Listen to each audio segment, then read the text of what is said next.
Hello అండి. అందరికీ నమస్తే. ప్రస్తుతం మనతో పాటు సీనియర్ జర్నలిస్ట్ కిరణ్ గారున్నారు. ఆయనతో మాట్లాడదాం. నమస్తే సార్. నమస్తే మా. సార్ ఇప్పుడు ఏపీలో వైసీపీకి అంటే అందరూ చేంజ్ అవుతున్నారు అని చెప్పేసి అంటున్నారు. రీసెంట్‌గా శైలజనాథ్ కూడా జాయిన్ అయ్యారు కాంగ్రెస్ నుంచి అంటున్నారు. ఇంకో పక్క ఉండవల్లి అరుణ్ కుమార్ కూడా జాయిన్ అయ్యే అవకాశం ఉంది అని అంటున్నారు. మరి ఇది నిజమా? అబద్ధమా? అని పక్కన పెడితే ఒకవేళ జాయిన్ అయితే కాంగ్రెస్ పరిస్థితి ఏంటి? వైసీపీ బలపడే అవకాశం ఇంకా ఏమైనా ఉంది అంటారా? అయితే మంచి ప్రశ్న. ఇక్కడ హారిక ఇక్కడ అంటే ఇందులో వైసీపీ బలపడ్డము, కాంగ్రెస్ వీక్ అయిపోవటం ఏమీ లేదు హారిక. ఎందుకు అంటే కాంగ్రెస్ పార్టీ అసలు బలంగా ఎక్కడుంది వీక్ అవటానికి? లేదు. సో కాంగ్రెస్ పార్టీ ఉంది అంతే, ఉనికి ఉంది. ఒక్క స్థానం కూడా గెలవలేదు. ఉనికి ఉందంటే ఉంది అంతే. షర్మిల మాట్లాడుతుంది కాబట్టి ఆ మాత్రం ఉనికైనా దానికి ఉంది.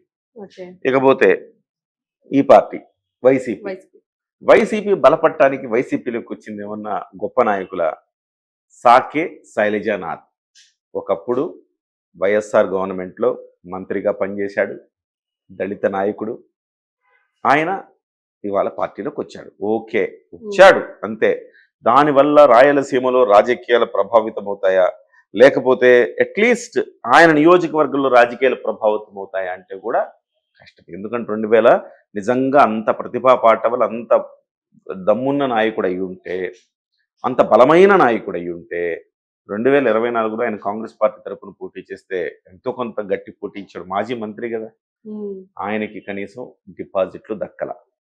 సో వాళ్ళు బలహీనపడ్డము, వీళ్ళు బలపడ్డము అనేది ఏమీ లేదు ఇందులో. వీళ్ళు వచ్చినందువల్ల కూడా అంత సీనేం లేదు. పోతే ఉండవల్లి అరుణ్ కుమార్ గారు వస్తారా? ఉండవల్లి అరుణ్ కుమార్ గారు కూడా తీసేసిన తహసీల్దారు అంటాం కదా జనరల్గా, అంటే అవుట్డేటెడ్ పొలిటీషియన్. ఏ పార్టీలో లేడు. ఆయన ఏదో కృష్ణారామ అనుకుంటే ఆయన విశ్లేషణలు ఆయన చేసుకుంటున్నాడు. మంచి నాయకుడు, మంచి విశ్లేషణలు చేస్తాడు, బాగానే ఉంటుంది అక్కడ వరకు. కానీ ఆయన్ని శుద్ధులు బాగా చెప్తాడు. మరి ఆయన వచ్చి ఈ పార్టీలోకి వస్తే వైసీపీలో ఆయన అసలు ఫిట్ కాగలుగుతాడా? వైసీపీలో ఉన్న బూత్ రాజకీయాలకి, వాళ్ళు మాట్లాడే మాటలకి ఈయనెక్కడ పాపం శుద్ధులు చెప్పుకుని ఆయన ఎక్కడ ఫిట్ అవ్వగలుగుతాడు? సరే వచ్చినా ఈయన పరువే పోద్ది. ఉండవల్లి అరుణ్ కుమార్ గారు ఎందుకయ్యా మంచిగా 4 మంచి మాటలు చెప్పేవాడుగా, ఆయన కూడా వెళ్ళేసి ఆ పార్టీలో చేరాడు అంటే ఈయన పరువే పోద్ది. కాబట్టి ఆయన రాడని నేను అనుకుంటున్నాను. వచ్చినా ఈ పార్టీకి ఒరిగేది ఏమి లేదు, ఆయనకి ఇమేజ్ పోతుంది.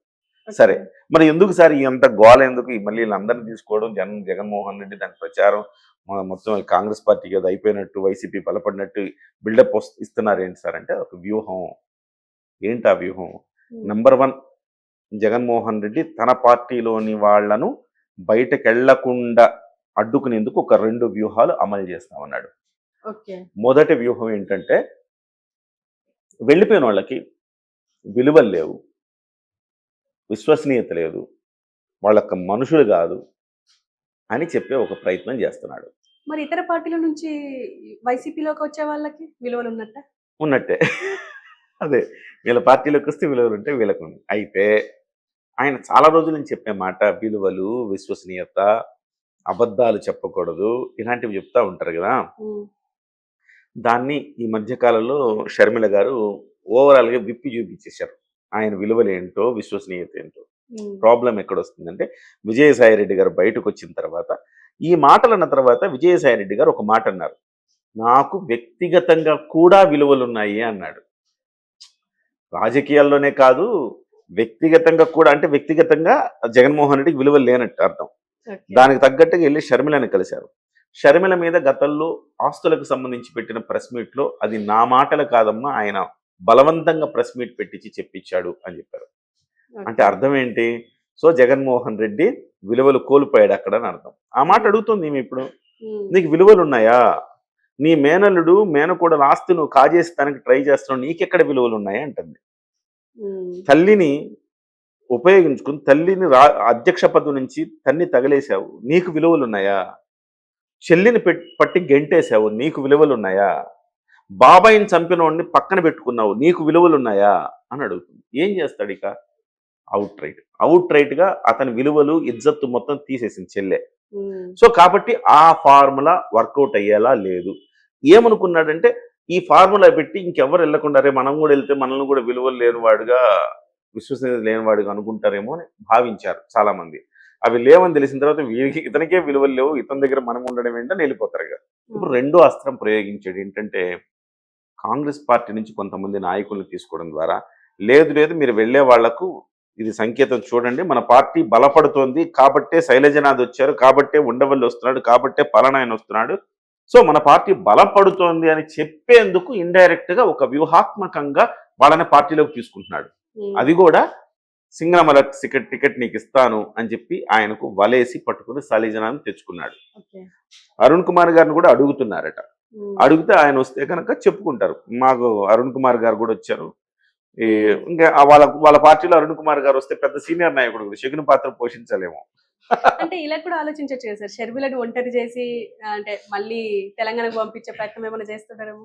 షర్మిల వీళ్ళందరూ నమ్ముకొని రాజకీయంలోకి రాలా బేసికల్ గా. వీళ్ళేది వీళ్ళ నాయకులు మీరు చూడండి, షర్మిల పార్టీ బాధ్యతలు తీసుకుని ఎన్నాళ్ళు ఏందమ్మా, ఇన్నాళ్లుగా ఈ శైలజనాథ్ వీళ్ళు ఏ పార్టీ చేశారు కాంగ్రెస్ పార్టీకి, ఎంతవరకు అసలుకి ఒక్క ప్రెస్ మీట్ పెట్టి ఒక్కసారైనా కనపడ్డారా? మరి షర్మిలకి వీళ్ళు ఎట్లా బలమవుతారు? షర్మిల ఇంకా బలం కావాలంటే షర్మిలకి ఏదో మాటలు వినపడుతున్నాయి, బైరెడ్డి సిద్ధార్థ రెడ్డి షర్మిల వైపు వెళ్తారని. అలాంటి నాయకులు యంగ్ ఫెలోస్ వెళితే ఆమె పార్టీ బలోపేతం అవుతుంది. వీళ్ళందరూ వృద్ధ జంబూకాలు, వీళ్ళు మళ్ళీ పెట్టుకుని ఆమె కూడా చేసేది ఏం లేదు. వీళ్ళు ఆమె మాట వీళ్ళు వినలేరు, వీళ్ళకి ఆమె చెప్పలేదు. సో వీళ్ళు వెళ్ళిపోవడమే ఆమె మంచిది అనుకుంటే, స్క్రాప్ అంతా వెళ్ళిపోతే బెటరు, నేను కొత్తగా పార్టీని కొంచెం ఎస్టాబ్లిష్ చేసుకోవచ్చు అనుకుంటుంది. డెఫినెట్ గా రేపో మాపో జగన్మోహన్ రెడ్డి జైలుకి వెళ్తాడేమో కానీ షర్మిల వెళ్ళదుగా. అప్పుడు ఏమవుతుంది, కాంగ్రెస్ పార్టీనే బలోపేతం అవుతుంది. కాంగ్రెస్ పార్టీలోకి యంగ్ రాజకీయ నాయకులు వస్తారు, వచ్చినప్పుడు కాంగ్రెస్ పార్టీ బలోపేతం అవుతుంది. సో జగన్మోహన్ రెడ్డి వ్యూహాత్మకంగా చేస్తున్నదే తప్ప నిజంగా జగన్మోహన్ రెడ్డికి దీనివల్ల ఒరిగేది ఏమీ లేదు, ఆమెకు తరిగేది ఏం లేదు. కేవలం వ్యూహాత్మకంగా మీరు నా పార్టీలోంచి ఇంకే వెళ్ళట ఈ వలసలకు అడ్డుకట్ట వేయటానికి